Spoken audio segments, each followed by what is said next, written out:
साथियों, मैं आपके लिए सीडीपी के 30 प्रश्नों के उत्तर लाया हूँ। आप मेरे चैनल को सब्सक्राइब कीजिए और इस तरह की वीडियो पाने के लिए बेल आइकन को भी दबाइए। आप सभी का मेरे चैनल पर बहुत बहुत स्वागत है।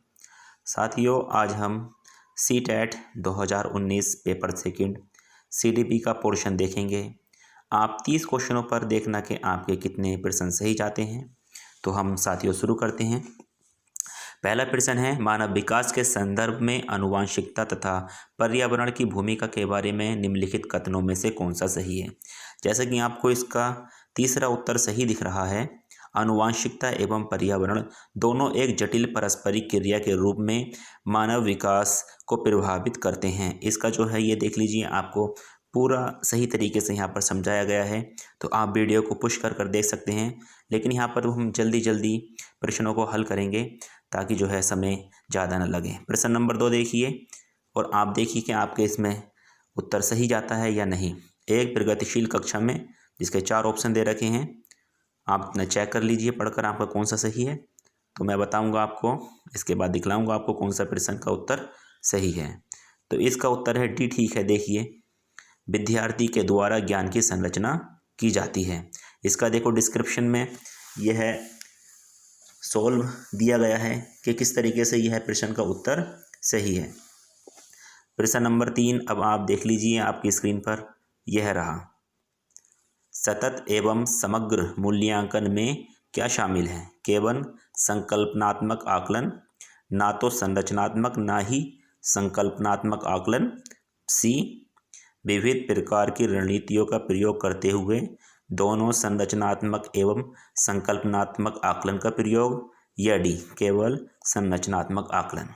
तो साथियों, आप देख लीजिए कि आपका कौन सा उत्तर सही है। चलो हम उत्तर देखते हैं। यहाँ पर इसका उत्तर सी ठीक है। आप पूरा पढ़ लीजिए कि सी किस प्रकार सही है। अब हम अगले बार चलते हैं प्रश्न नंबर 4 पर। प्रश्न नंबर 4 का देख लीजिए, आपके सामने ये रहा।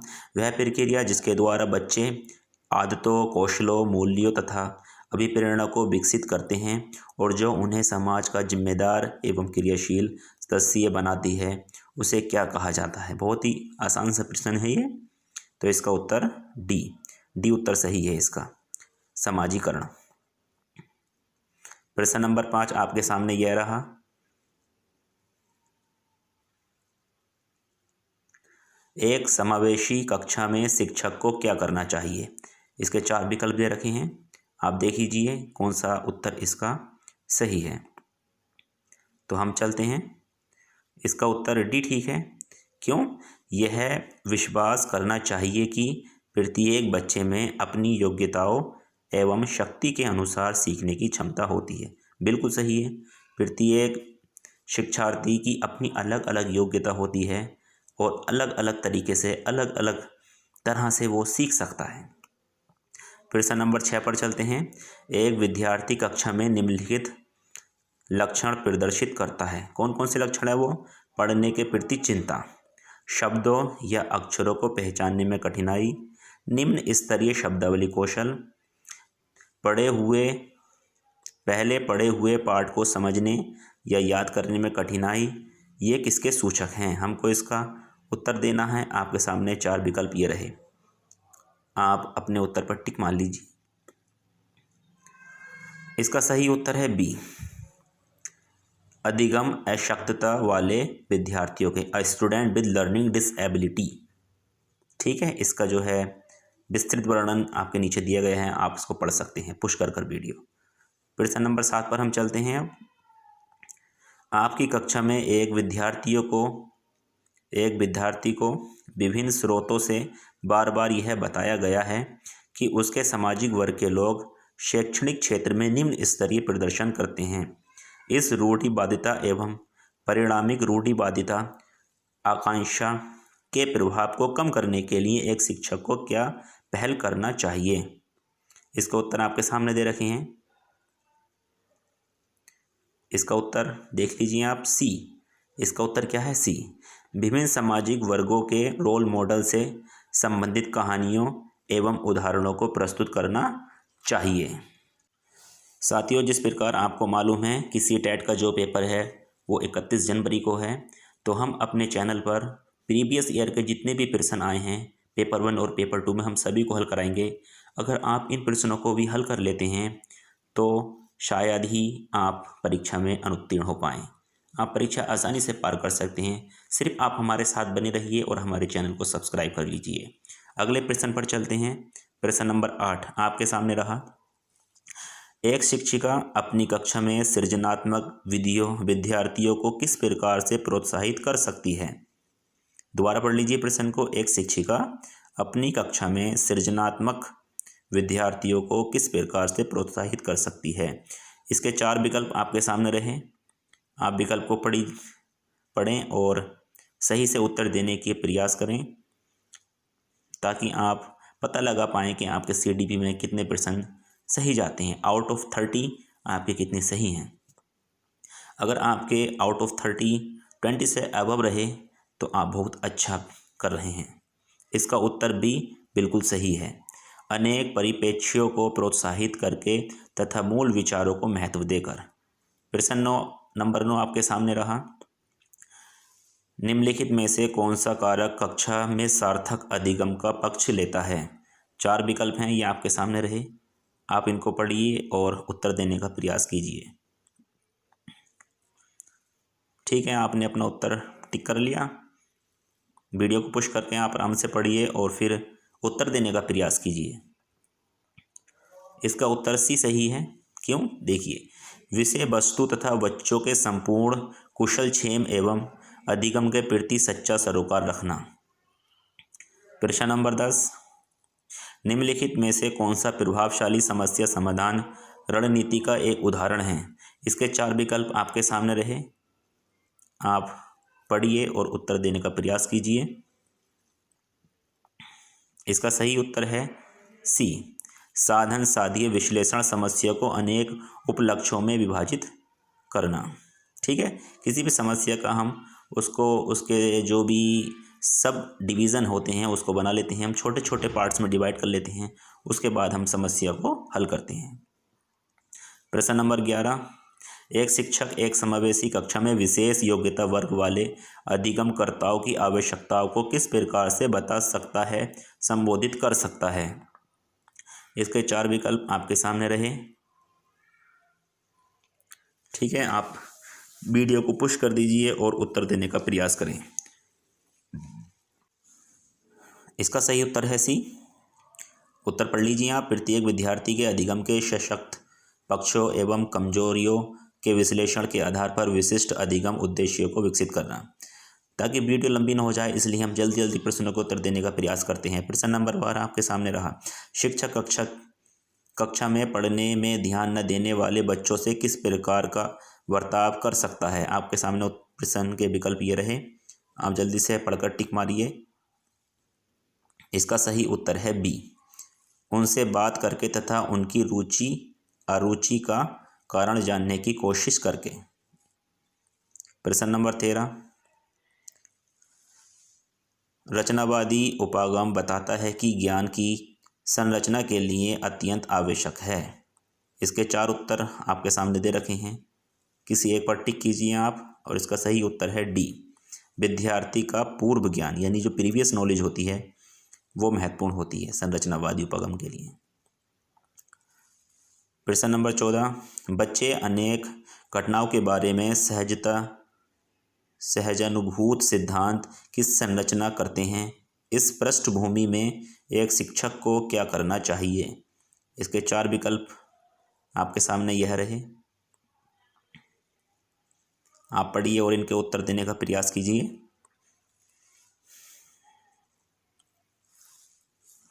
इसका उत्तर डी, संवाद के द्वारा बच्चों की इन अवधारणाओं को चुनौती देनी चाहिए। आप इन प्रश्नों के उत्तर नोट्स भी कर सकते हैं।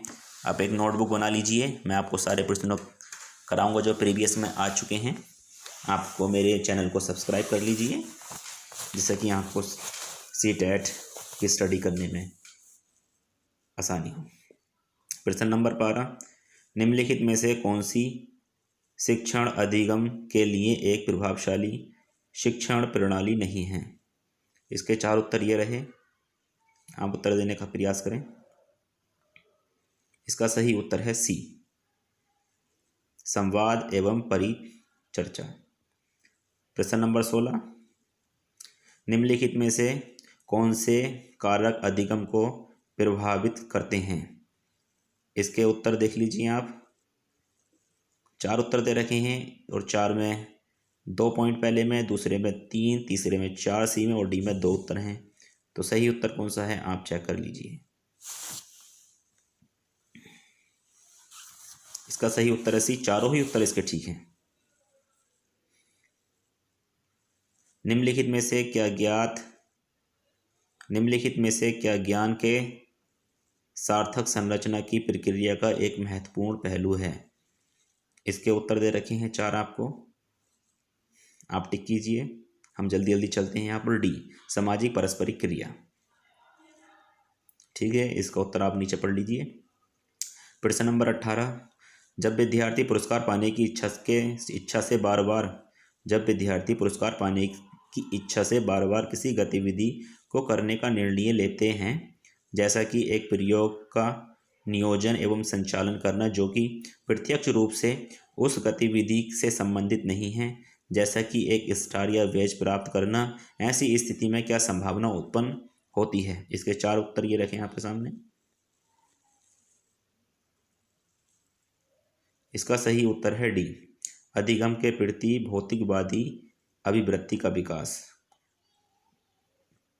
आप इसका पूरा उत्तर पढ़ लीजिए और नोट डाउन कर लीजिए। प्रश्न नंबर 19, संज्ञान एवं संवेग के बीच किस प्रकार संबंध है?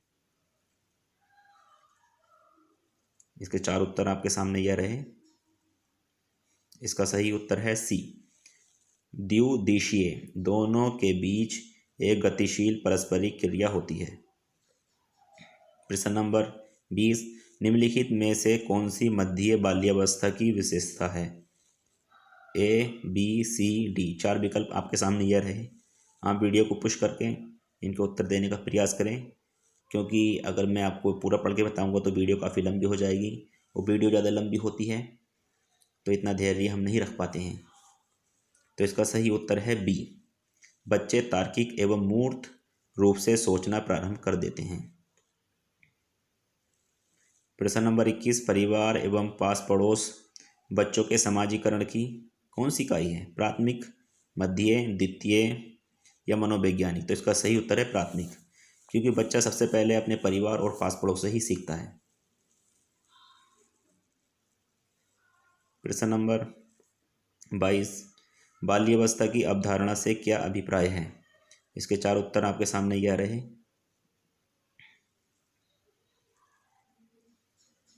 आपने टिक कर लिया होगा।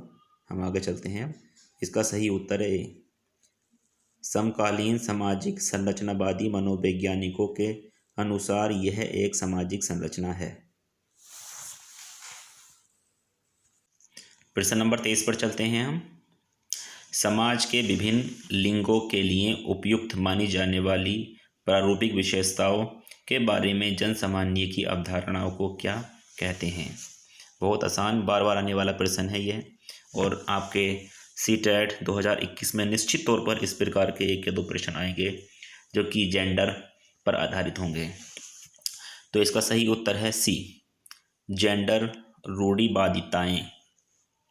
प्रश्न नंबर 24, हाल ही में पाठ्यचर्या में ऐसी कहानियों को शामिल करने के लिए विवेकशील प्रयास किया गया है जिसमें पिता घर के कार्यों में लगा रहता है और माता साहसी गतिविधियों को करती है।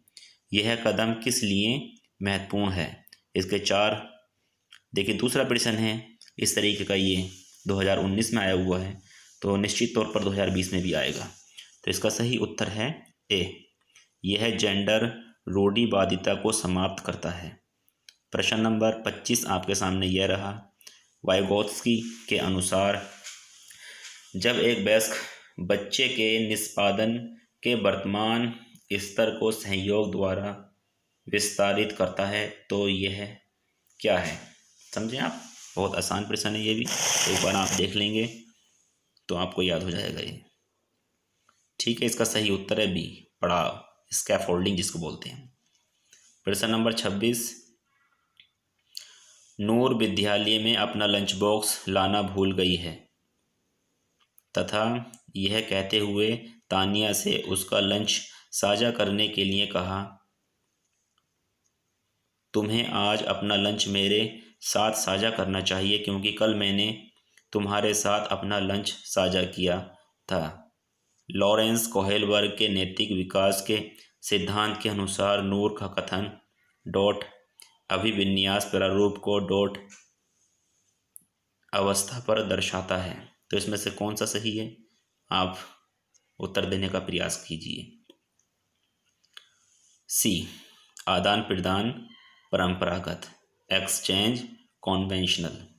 कुछ शब्द जो होते हैं वो हिंदी में काफ़ी डिफ़िकल्ट होते हैं लेकिन इंग्लिश में इतने ही आसान होते हैं, तो आप हिंदी और इंग्लिश दोनों को साथ में पढ़िए और उत्तर देने का प्रयास कीजिए।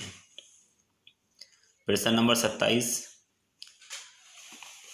के अनुसार बच्चों के चिंतन के बारे में सामाजिक प्रक्रियाओं तथा सांस्कृतिक संदर्भ के प्रभाव को समझना आवश्यक है। किसके अनुसार? यहाँ पर 4 दे रखे हैं प्रश्नों के उत्तर, तो आप उत्तर देने का प्रयास कीजिए। नोट डाउन कर लिया आपने, हम आगे बढ़ते हैं। इसका सही उत्तर है बी, लेव वायगोत्स्की। प्रश्न नंबर 28, पियाजे के संज्ञानात्मक विकास के सिद्धांत में निहितार्थ निकालते हुए एक ग्रेड 6 से 8 के शिक्षक को अपनी कक्षा में क्या करना चाहिए? इसका सही उत्तर आप दीजिए। वीडियो पुश करके आप पढ़िए आराम से, उत्तर देने का प्रयास कीजिए। इसका सही उत्तर है ए। अगले प्रश्न पर चलते हैं हम। प्रश्न नंबर 29, हार्वर्ड गार्डनर के बहुबुद्धि सिद्धांत के अनुसार तार्किक गणितीय बुद्धि वाले एक व्यक्ति की क्या विशेषताएं हो सकती हैं? इसका सही उत्तर आप पढ़िए और दीजिए। इसका सही उत्तर है सी। ठीक है, आप पढ़िए और नोट डाउन कर लीजिए। प्रश्न नंबर 30 की ओर चलते हैं हम। जीन पियाजे के संज्ञानात्मक विकास के सिद्धांत के अनुसार परिकल्पित निगमनात्मक तर्क किस अवधि में विकसित होता है? काफ़ी डिफ़िकल्ट शब्दावली होती है साइकोलॉजी की, तो आप इसको एक बार इंग्लिश में भी ज़रूर पढ़िए। इसका सही उत्तर है आपके सामने सी। इस प्रकार हमने 30 प्रश्नों के सही उत्तर देने का प्रयास किया होगा आपने भी। अब आप चेक कीजिए कि अपने 30 में से कितने प्रश्नों के उत्तर सही हैं और बार बार करने का प्रयास कीजिए। इसी प्रकार मैं वीडियो बनाता रहूँगा आपके लिए। कुछ गलतियाँ होती हैं उसको आप क्षमा कीजिए और मेरे साथ बने रहिए और हम सब साथ मिलकर जो है सीटेट क्वालिफाई करेंगे। और जो भी प्राइमरी की वैकेंसी या जो भी कुछ प्राइमरी में या फिर टीचर बनने के लिए कहीं भी आता है तो हम अपने ग्रुप पर जो भी चैनल है उस पर अपडेट करते रहेंगे और हम साथ मिलकर चलेंगे। आप मेरे चैनल को सब्सक्राइब करिए। धन्यवाद।